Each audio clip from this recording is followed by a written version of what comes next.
प्यारे डीएलएड प्रशिक्षुओं, मैं धनराज सिंह आज आपके सामने डीएलएड सेकंड सेमेस्टर जो मैथमेटिक्स का अभी एग्ज़ाम हुआ है, तो सेकंड सेमेस्टर के मैथ एग्ज़ाम का सॉल्यूशन लेकर आपके सामने आया हूँ। तो इसमें आप ये चेक कर सकते हैं कि हमने जो एग्ज़ाम दिया है तो उसमें कितने मार्क्स हमारे आएंगे। तो आइए पहले वस्तुनिष्ठ प्रश्न देखते हैं।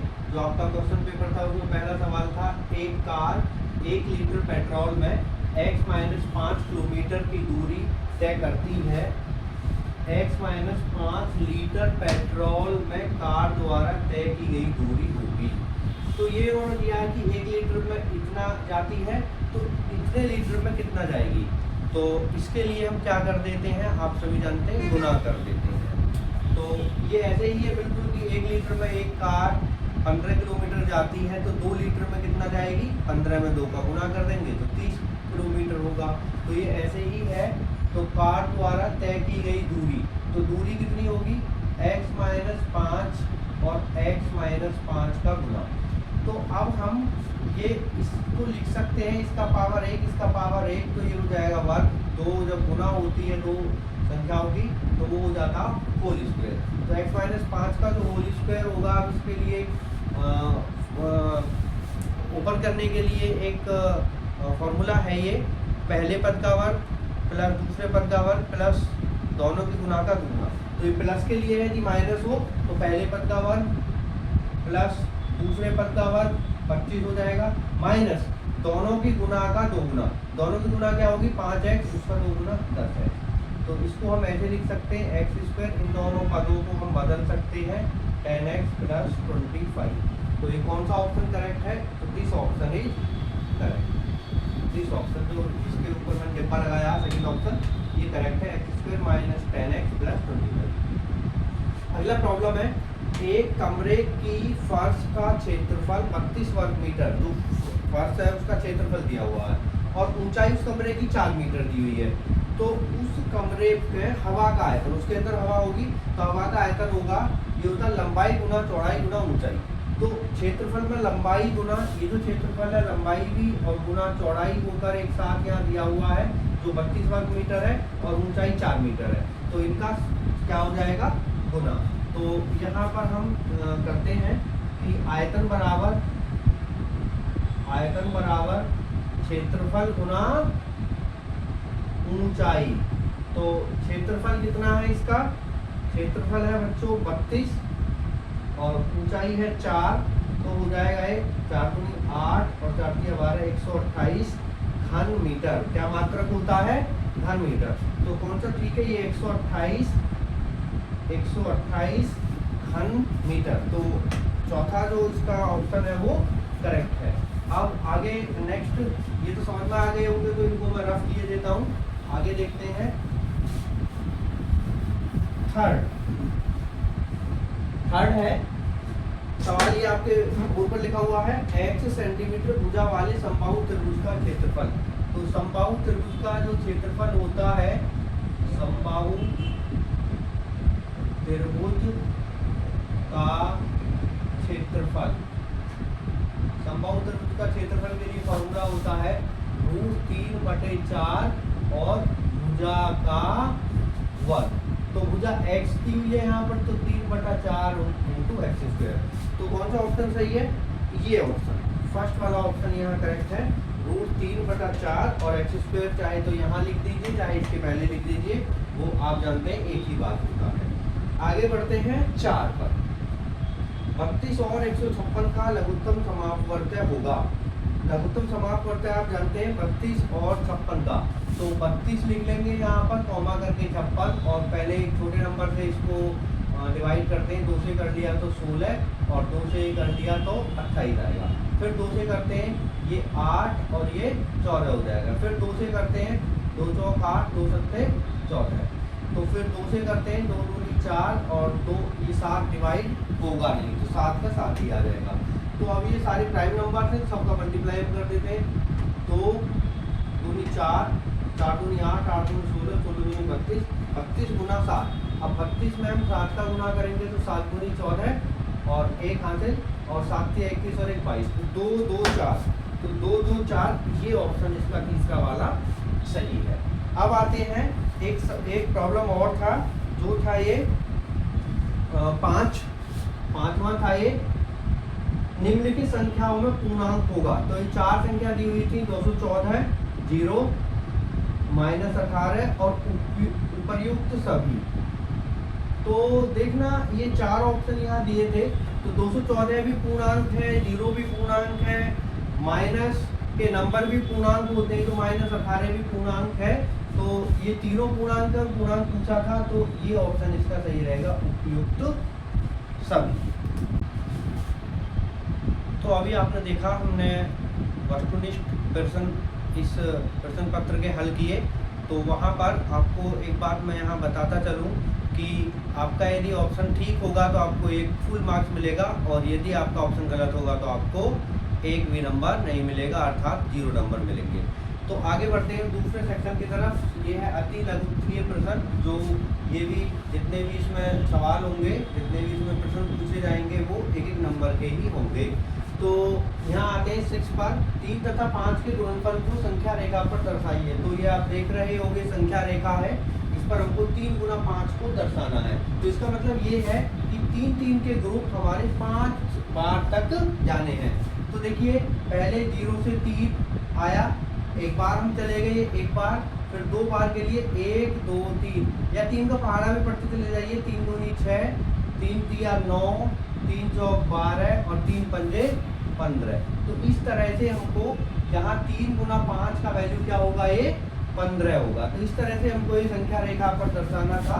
तो यदि यहाँ किसी ने संख्या रेखा भी बना दी है तो उसको 1 नंबर मिल जाएगा, और यदि ये इस तरह से दिखा दिया है तब तो आधा नंबर मिलेगा ये दर्शाने पर संख्या रेखा, और यदि ये दर्शाया तो आधा इसका, तो कुल मिलाकर 1 नंबर आपको फुल मार्क्स मिल जाएगा।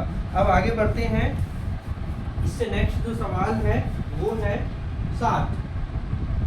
7 है 1 किलोग्राम सेव का मूल्य ₹x² - xy + y² है। तो x + y किलोग्राम सेव का मूल्य पूछा है। तो देखिए ये हम सभी जानते हैं कि 1 किलोग्राम सेव 50 रुपए के आते हैं, तो 3 किलोग्राम सेव कितने के आएंगे, तो इसके लिए हमको क्या करना होगा, गुना करना होगा। तो ऐसे ही 1 किलोग्राम सेव का मूल्य दिया हुआ है, इतने किलोग्राम सेव कितने रुपए के आएंगे, तो हमको क्या करना होगा, इनका गुना करना होगा। तो मूल्य बराबर x + y सेवों का मूल्य बराबर इनका गुना करना होगा, x² - xy + y², और गुना लगाएंगे x + y बराबर, तो x + y को हम स्टार्टिंग में लिख सकते हैं x + y, x² - xy + y²। तो अब यहाँ से पहले तो x का गुना इसमें, फिर इसमें, फिर इसमें विद चिन्ह, और ऐसे ही y का गुना इसमें, फिर इसमें, फिर इसमें। और यदि आप इंटरेस्टेड हैं कि एक फॉर्मूला बना है तो वो भी मैं बता यहाँ देता हूँ कि ये x³ + y³ का फॉर्मूला है। इसका फॉर्मूला है x³ + y³, और मल्टीप्लाई करोगे तो और सारे टर्म्स यहाँ कैंसिल हो जाएंगे, केवल क्या बचेगा, x³ + y³। तो यहाँ जो उत्तर हमारा आएगा वो x³ + y³ आएगा। तो यदि यहाँ तक आपने कोई भी स्टेप मिस नहीं किया है तो आपको फुल मार्क्स यहाँ पर मिल जाएंगे। आगे बढ़ते हैं, प्रॉब्लम नंबर 8 में पूछा गया था त्रिभुज की समरूपता की 2 शर्तें। त्रिभुज की समरूपता की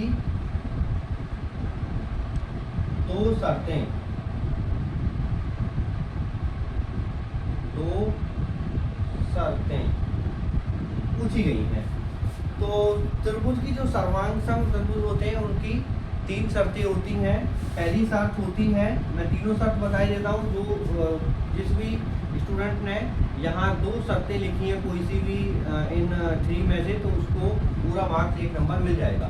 तो त्रिभुज की समरूपता की 2 शर्तें, तो पहली शर्त होती है side angle angle angle A शर्त, बस इतना लिखना था ए शर्त। तो ए शर्त क्या है कि जो एक त्रिभुज है उसके तीनों एंगल तीनों कोण दूसरे त्रिभुज के तीनों कोण के बराबर, एक कोण एक के बराबर, एक कोण दूसरे वाले के त्रिभुज के एक कोण के, दूसरा वाला दूसरे त्रिभुज के दूसरे कोण के, तीसरा वाला दूसरे त्रिभुज के तीसरे कोण के बराबर। दूसरा होता है साइड साइड साइड। और यहाँ क्या होता है कि जो साइड्स होंगी त्रिभुज की 3 साइड होती हैं, तो तीनों साइड का जो रेशो होगा वो सेम होना चाहिए। मान लीजिए एक उदाहरण से बताता हूँ, ये त्रिभुज है ए बी सी और एक ये त्रिभुज है पी क्यू आर। तो यहाँ पर ए बी एस में क्या आएगा, A B over P Q बराबर बी सी और उसकी साइड ये क्यू आर बराबर इसकी साइड ये ए सी और ये पी आर। तो यदि ये रेशो सेम है, बराबर है तीनों रेशो, तो हम कहेंगे कि दोनों त्रिभुज समरूप है। इस शर्त को बोलते हैं एस एस एस। तो तीनों साइड्स दूसरे त्रिभुज के तीनों साइड का जो रेशो है वो बराबर होना चाहिए। और तीसरी जो शर्त है उसको हम बोलते हैं S A S. S A S शर्त क्या होती है, ये एस ए एस शर्त होती है कि दो साइड और उनके बीच का जो एंगल है तो इनका रेशो सेम रहेगा और जो एंगल रहेगा वो सेम रहेगा। जैसे एंगल Q और एंगल B, इसका B इसका Q, एंगल B बराबर है एंगल Q के। ये पहली ये हुआ एंगल, और इसको कौन सी साइड ने बनाया है, इस साइड और इस साइड ने। इसका रेशो और इसका रेशो AB ओवर PQ किसके बराबर होना चाहिए, BC ओवर QR के बराबर होना चाहिए। तो तब ये सर्वांग समकोण होगी। और ये जो शर्तें हैं कई बार इसको हम लिख देते हैं ए। यदि किसी स्टूडेंट ने इस ट्रिपल ए को एंगल एंगल एंगल को एंगल एंगल भी लिखा है तो भी वो सही होगा, उसको फुल मार्क्स मिल जाएंगे, आधा एंड आधा। तो आपको केवल ये लिखना था ए एस एस एस या एस ए एस, बस ये लिखने थे। तीनों यदि तीनों में से कोई दो लिखें तो आधा आधा नंबर वहाँ पर मिलकर आपको एक नंबर मिल जाएगा। और यहाँ ए भी लिखा तो भी आपको फुल मार्क्स मिल जाएगा, क्योंकि हम जानते हैं कि किसी त्रिभुज में यदि दो एंगल इक्वल हैं किसी दूसरे त्रिभुज के, तो उन दोनों त्रिभुज का तीसरा एंगल भी इक्वल होगा। आगे बढ़ते हैं। अब आगे है इसमें वर्ग अंतराल, एक वर्ग अंतराल यहाँ दिया है 9। ये वर्ग अंतराल दिया था और इस वर्ग अंतराल में दिया हुआ है 25 से 30 इस तरह से कि उच्च सीमा में मध्य बिंदु, उच्च सीमा एवं मध्य बिंदु ज्ञात कीजिए। तो देखिए उच्च सीमा आधे आधे नंबर के थे, ये उच्च सीमा कितनी होगी, उच्च सीमा इसकी होगी, इसको बोलते हैं निम्न सीमा, इसको बोलते हैं उच्च सीमा 30। और यदि मध्य बिंदु पूछा है तो मध्य बिंदु के लिए हमको करना होगा दोनों को प्लस और बटा तो 2 से भाग दे देते हैं तो आ जाता मध्य बिंदु।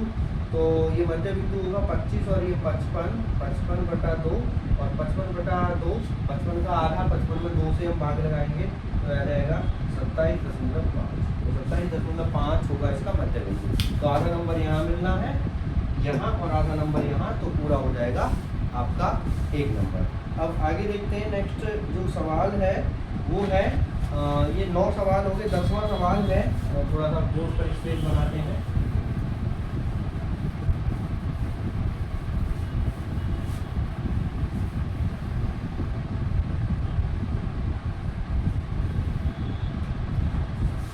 सवाल 10 ये है परिमेय संख्याओं 2/7 एवं 4/5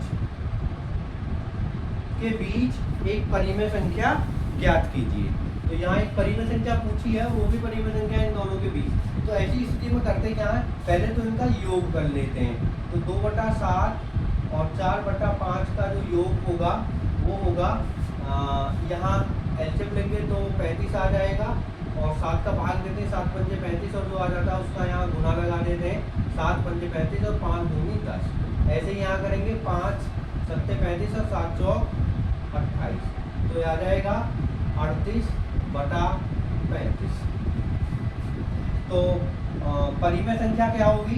2/7 एवं 4/5 के बीच परिमेय संख्या।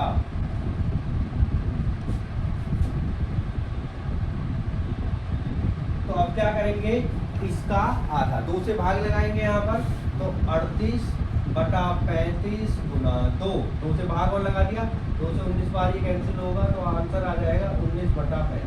तो यही इसका करेक्ट आंसर है। तो दोनों के बीच जो परिमेय संख्या है वो है 19/35। अब इसका जो सेक्शन है, इसका जो लास्ट सवाल है अति लघु उत्तरीय प्रश्न का, वो 11वां सवाल है, और ये सवाल है 3x - 7 = 17 - x को हल कीजिए।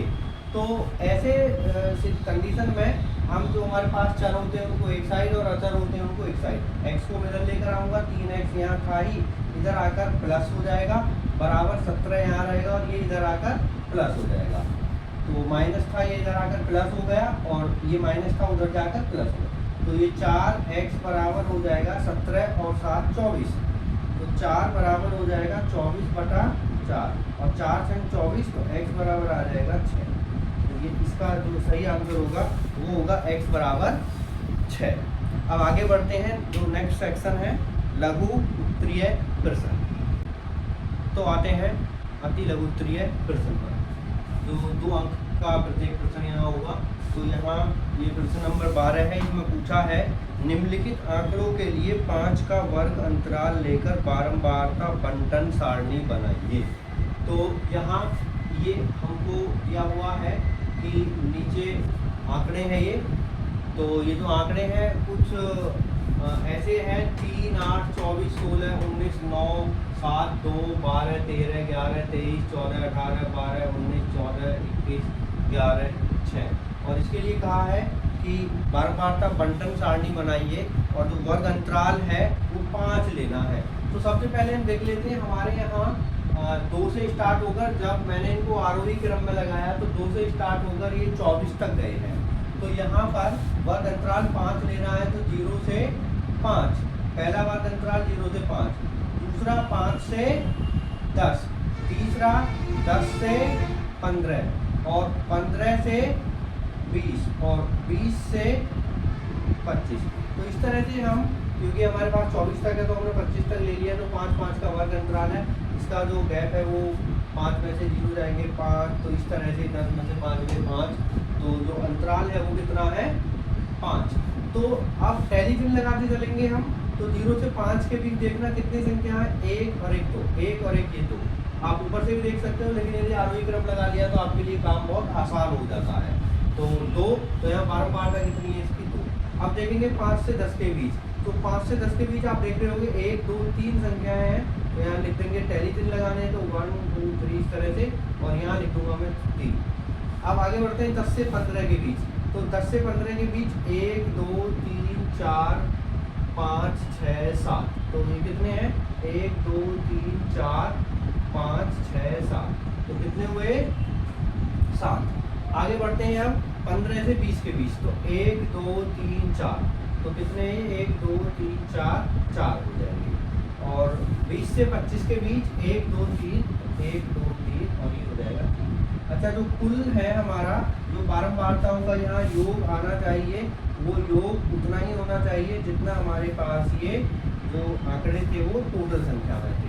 तो कितने आंकड़े थे ये 1 2 3 4 5 6 7 8 9 10 11 12 13 14 15 16 17 18 19 20, तो इनका भी जो योग है वो 20 आना चाहिए। तो आइए देख लेते हैं, 2 3 5 5 और 7 12, 12 और 4 16, 16 और 3 19। तो इसका मतलब कहीं हमसे गड़बड़ हो गई है, तो इसको हम चेक करते हैं कि गड़बड़ कहाँ हुई है।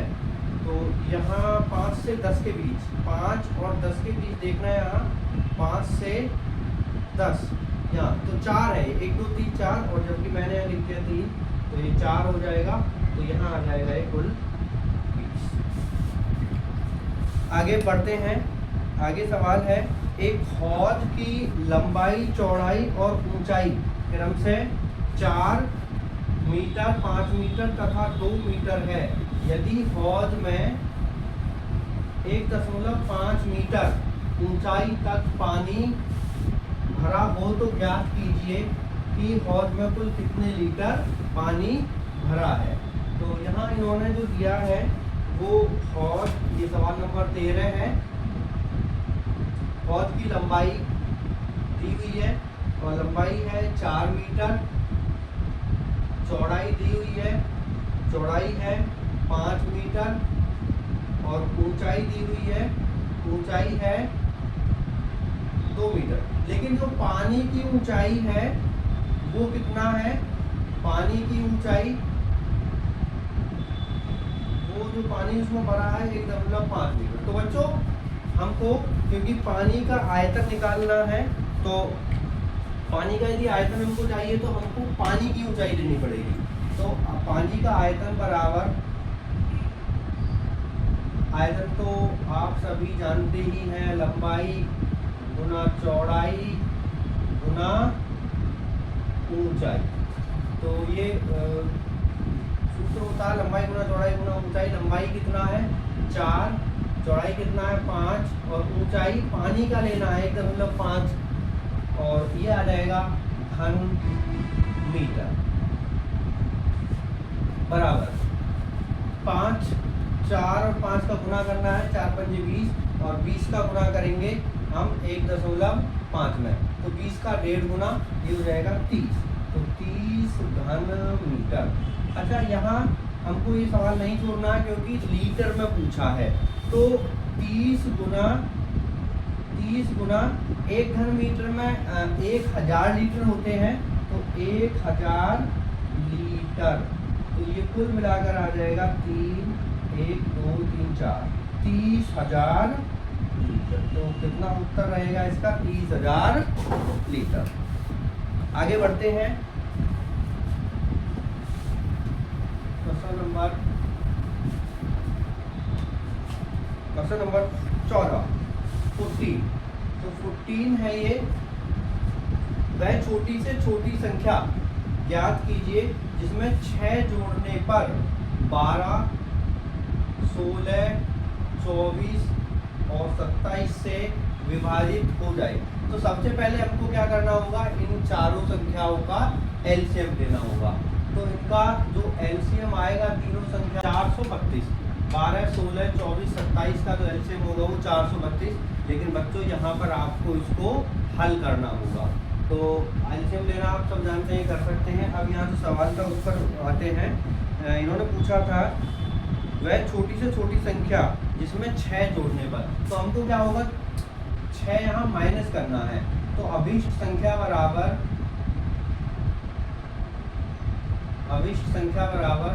432 और -6, तो 6 माइनस करेंगे ये आ जाएगा 426।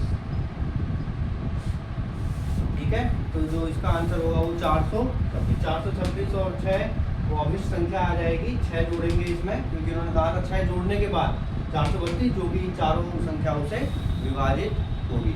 अब अगला सवाल है 15 है 2/7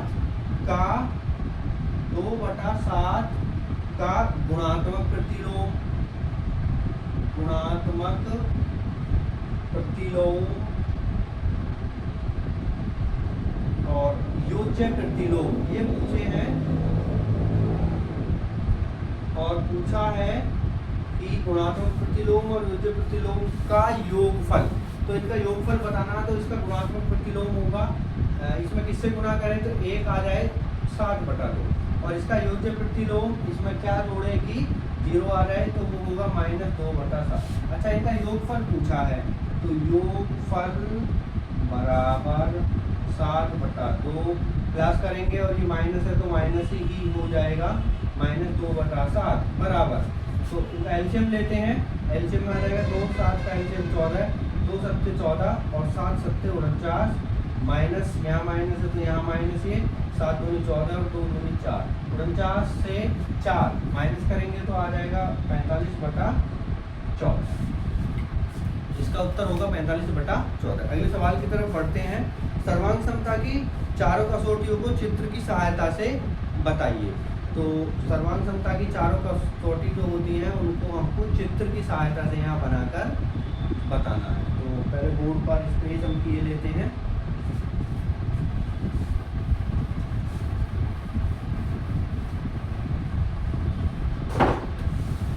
तो सर्वांग समता की जो कसौटियाँ होती हैं चारों को हमको चित्र यहाँ बनाना है। तो पहले है सवाल नंबर ये था 16।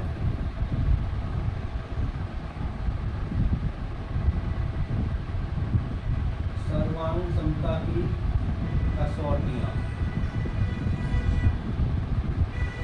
सर्वांग समता की कसौटियाँ।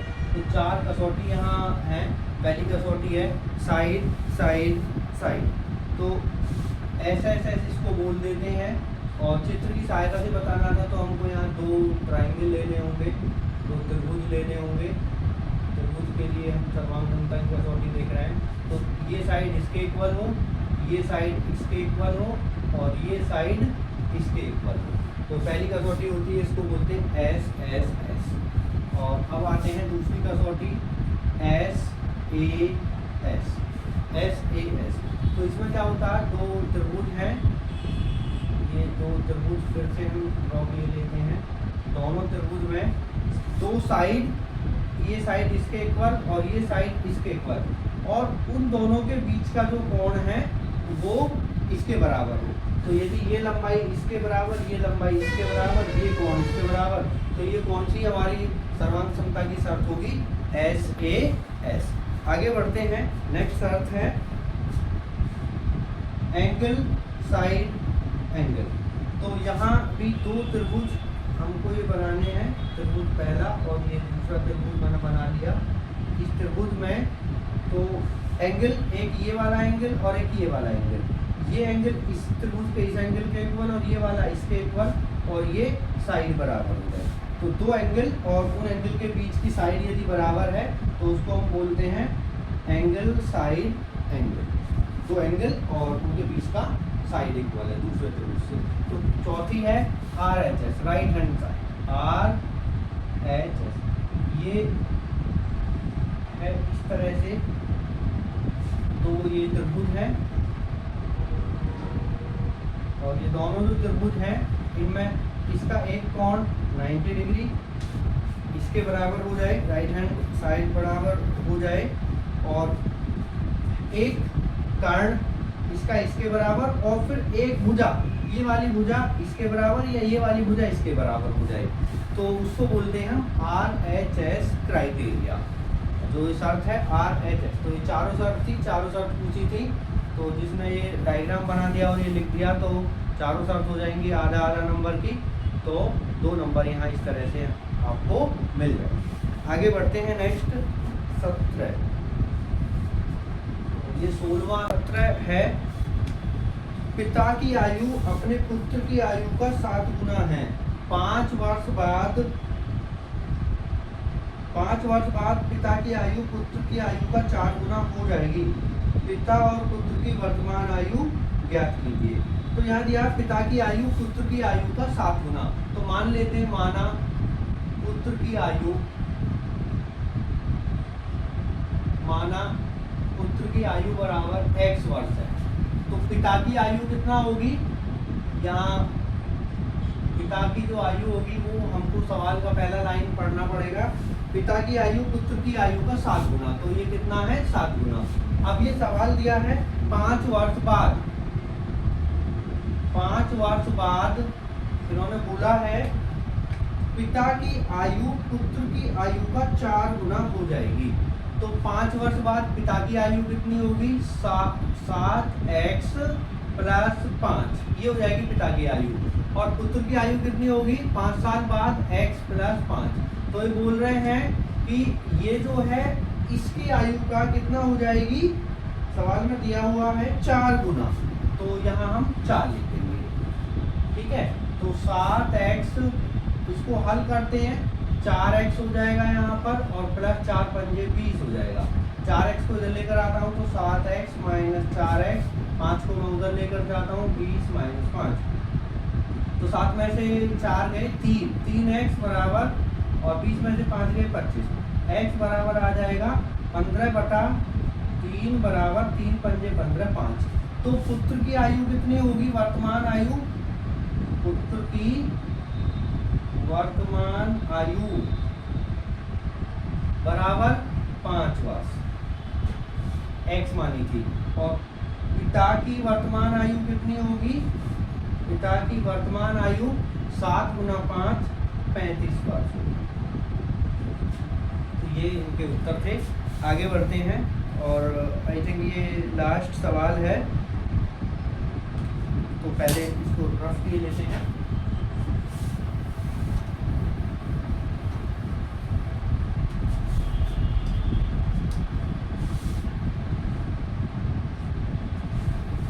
आगे बढ़ते हैं। एक वर्गाकार मैदान की एक भुजा 30 मीटर लंबी है। एक वर्गाकार मैदान है और उसकी चारों भुजाएं बराबर होंगी। तो जो एक भुजा है वो दी हुई है 40 मीटर। तो प्रत्येक भुजा जो होगी उसकी जो लंबाई होगी वो होगी 40 मीटर। 40 मीटर होगी, सॉरी 30 मीटर दिया है, तो ये भी 30 मीटर और ये भी 30 मीटर। चारों भुजाएं 30-30 मीटर की इसकी होगी। मैदान के अंदर चारों ओर 2 मीटर चौड़ा रास्ता पैदल चलने के लिए छोड़ा गया है। तो शेष मैदान का क्षेत्रफल बताइए। तो यहाँ एक रास्ता छोड़ा गया है चारों तरफ, मैदान के चारों तरफ 2-2 मीटर का। यहाँ आप देख रहे होंगे ये भी 2 मीटर होगा और ये भी 2 मीटर होगा। इस तरह से ये भी 2 मीटर का रास्ता होगा और यहाँ भी ये 2 मीटर का रास्ता होगा। तो अब इन्होंने पूछा है कि इस जो रास्ते को छोड़कर ये वाला हिस्सा जहाँ मैंने लाइनें खींची हैं, इसका क्षेत्रफल कितना होगा। तो क्षेत्रफल क्या होता है? लंबाई गुना चौड़ाई। तो अब इसकी लंबाई कितनी बची? देखो 30 थी, 2 यहाँ कम हो गई, 2 यहाँ कम हो गई, तो कितनी हो गई? यहाँ 2 कम होने से 4 कम हो गई, 2 इधर 2 इधर, तो 30 - 6 बराबर, तो पहले लंबाई लिख लेते हैं। लंबाई बराबर 26 मीटर, 4 मीटर कम हो गई। ऐसे ही चौड़ाई कितनी होगी इसकी? वर्गाकार है तो लंबाई चौड़ाई बराबर ही होगी, तो 26 मीटर। तो क्षेत्रफल बराबर कितना हो जाएगा? क्षेत्रफल बराबर 26 मीटर गुना 26 मीटर, लंबाई गुना चौड़ाई। तो ये मीटर और मीटर तो हो जाएगा वर्ग मीटर, और 26 में 26 का गुना करेंगे तो 676 वर्ग मीटर। तो ये होगा इसका उत्तर। तो यहाँ यदि आपने ये बिल्कुल सही तरह से हल किया है तो आपको पूरे 2 नंबर यहाँ मिल जाएंगे। तो ये हमारा गणित का पेपर था, जो आप सभी प्रशिक्षु इसको वीडियो से अपने अपने ये देख सकते हैं कि हमको कितने नंबर, हमारे जो उत्तर पुस्तिका चेक होगी तो कितने नंबर हमको मिलेंगे। और आशा करता हूँ कि आप सभी का जो आपने मैच किया है आप सभी इसमें पास हो रहे होंगे। यही इसी आशा के साथ थैंक यू।